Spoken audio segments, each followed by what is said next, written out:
బిడ్డల శిక్షణ. రచించిన వారు చలం. చాప్టర్ 11 వ్యక్తిత్వం. ఇతరుల పొగడ్తలకు గాని హాస్యానికి గాని నిందలకు గాని లక్ష్యం చెయ్యక పిల్ల తనకు మంచిదని తోచిన పనులనే చెయ్యడం నేర్పాలి. మరీ చిన్నతనంలో ఏ విషయంలోనూ బిడ్డకు స్వతంత్రాభిప్రాయాలు ఉండవు. అప్పుడు పెద్దవారి అభిప్రాయాల ప్రకారమే బిడ్డని ఉంచవచ్చు. కానీ రెండో ఏడు వచ్చేటప్పటికే బిడ్డకి స్వతంత్రాభిప్రాయాలు బయలుదేరుతాయి. అప్పుడు వీలైనంత వరకు బిడ్డ తన స్వంత అభిప్రాయాల ప్రకారమే నడుచుకునేట్టు చెయ్యాలి. అవి తప్పు హానికరము అయినా సరే పెద్దవారు తమ అభిప్రాయాలను అనుభవాలను పిల్లలతో చెప్పాలి. కానీ అది వాటి ప్రకారం ఉండటానికి ఒప్పుకోకపోతే ఊరుకోవాలి. దాన్ని బలవంతం చేయకూడదు. లోకం అభిప్రాయాలు కూడా లక్ష్య పెట్టవద్దని సలహా ఇవ్వాలి. బిడ్డ చీమల్ని చంపుతోంది. పెద్దవారు అభిప్రాయం ప్రకారం చంపడం మంచిది కాదని చెప్పవచ్చు. పాపం వాటికి ఎంత నొప్పి అనవచ్చు. ఎందుకు చంపుతావు? చంపితే నీకేం లాభం అని అడగవచ్చు. పెద్దవారు తమ అభిప్రాయాలకు కారణాలు చెప్పవచ్చు. బిడ్డతో ఆర్గ్యూ చెయ్యాలి కానీ చంపవద్దని ఆజ్ఞాపించకూడదు. మాట వినకపోతే శిక్షించకూడదు. తన అభిప్రాయం మార్చుకునే సంగతి బిడ్డకే వదలాలి. అభిప్రాయం మారితేనే గాని ఇతరుల కొరకు గాని తల్లిదండ్రుల కొరకు గాని ఆచరణ మార్చుకోవద్దని సలహా ఇవ్వాలి. బిడ్డ చీమల్ని చంపుతూ ఉంటే ఇతరులు తప్పు తప్పు అంటారు.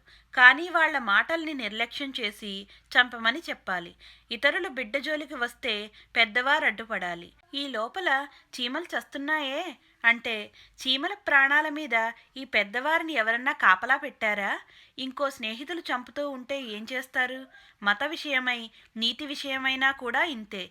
వినాయక పూజ చెయ్యనని పిల్లవాడంటే లేక మసీదుకు వెడతానంటే వద్దనడానికి పెద్దవారికి అధికారం లేదు.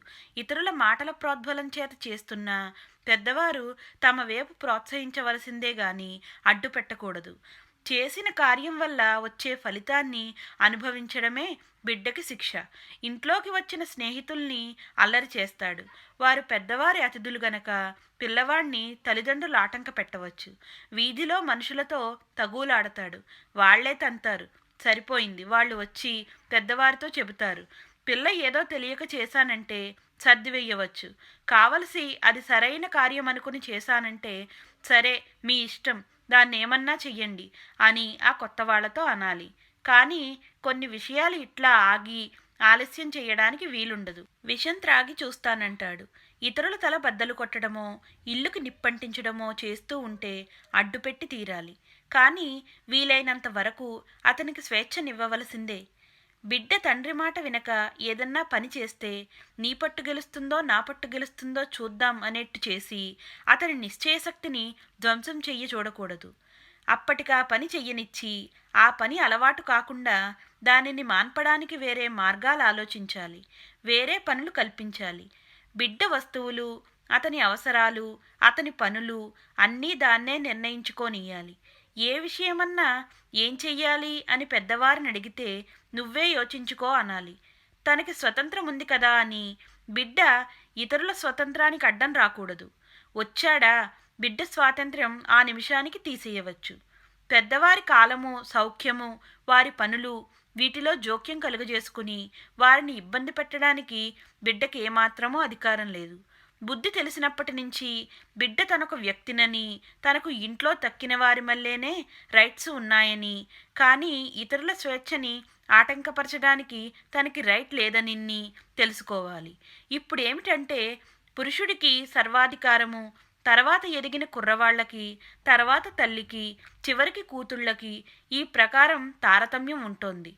ఇట్లాంటి అధీనత నుంచి స్త్రీలు పిల్లలు తిరగబడాలి. ఇప్పుడు స్త్రీలకు పిల్లలకు అన్యాయం జరుగుతోందా అనే ప్రశ్న అక్కర్లేదు. ఇట్లాంటి భేదాలు అనారోగ్యం. ఇల్లు ఒక కోఆపరేషన్. అందరికీ సమానమైన రైట్స్ ఉండి అందరూ కలిసి ఉండే సహకార సంఘంలాగుండాలి. ఇప్పుడు సాధారణంగా కొన్ని ఇళ్లల్లోనూ కొంతకాలం బిడ్డ చాలా ఘనంగా చూడబడి పెద్దవారి మీద సర్వహక్కులను చలాయించడమో లేక పెద్దవారి కారణమో అర్థమూ లేని ఆజ్ఞలకు లోబడి తుచ్చజీవనం గడపడమో సంభవిస్తోంది. పిల్లలకు అర్థహీనమైన గుడ్డి విధేయత నేర్పకూడదు. పిల్లలకి పెట్టే ఆజ్ఞలు ఎందుకు అవసరములో ఎప్పటికప్పుడు వారికి తెలియచేస్తూ ఉండాలి. ఎవరి ఆజ్ఞను ప్రశ్నించడానికి వీల్లేదో అట్లాంటి అధికారి వలే గాక ఒక ఆటలో అధికారాన్ని తక్కినవారు అనుజ్ఞన చేత పొందిన నాయకుడి వలె ఉండాలి. తల్లి గాని తండ్రి గాని అందరూ కలిసి కుటుంబ నిర్వాహకం చెయ్యాలి గనుకను ఒకరు న్యాయకత్వం వహించకపోతే ఈ సంచారలీల జరగదు గనుకను అనుభవశాలి అయిన జనని నాయకురాలైనట్లుండాలి. ఇంటి నియమాలు పిల్లలే గాక పెద్దవారు పాటించాలి. బిడ్డ టోపీ కొనిపెట్టమంటే అనవసరమని చెప్పి తండ్రి తను అనవసరంగా సిగరెట్లు కాల్చకూడదు. పొద్దస్తమానం అది చెయ్యకు, చప్పుడు చెయ్యకు, ఆ బల్ల ముట్టుకోకు, అట్టా కూర్చో అనే ఆజ్ఞలతో బిడ్డ ప్రాణాలు తీయకూడదు. బిడ్డ చేస్తున్న అక్రమమైన పనులు చూసి జ్ఞాపకముంచుకొని సరైన అలవాట్ల ద్వారా దానికి తెలియకుండానే దానితో చెప్పకుండానే వాటిని కుదర్చాలి. బిడ్డ చీమిడి ఒంటికి రాసుకుంటూ ఉంటే అట్లా రాసుకోవద్దని చెప్పి ప్రయోజనం లేదు. చేతి రుమాలిచ్చి దాంతో తుడుచుకునే అలవాటును అభివృద్ధి చెయ్యాలి.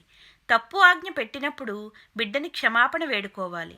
చలిగా ఉంది, బయటికి వెళ్ళకు అని బిడ్డనన్న తర్వాత చలిగా లేదని తెలిస్తే తన పొరపాటుని ఒప్పుకోవాలి తల్లి. ఇట్లా బిడ్డకి నీతిని నేర్పడం సులభమైన పని కాదు, సదా సాధ్యం కాదు. అప్పుడప్పుడు కఠినంగా అడ్డుపెట్టవలసి వస్తుంది. కానీ సాధ్యమైనంత వరకు ఈ పద్ధతుల్ని అవలంబించాలి.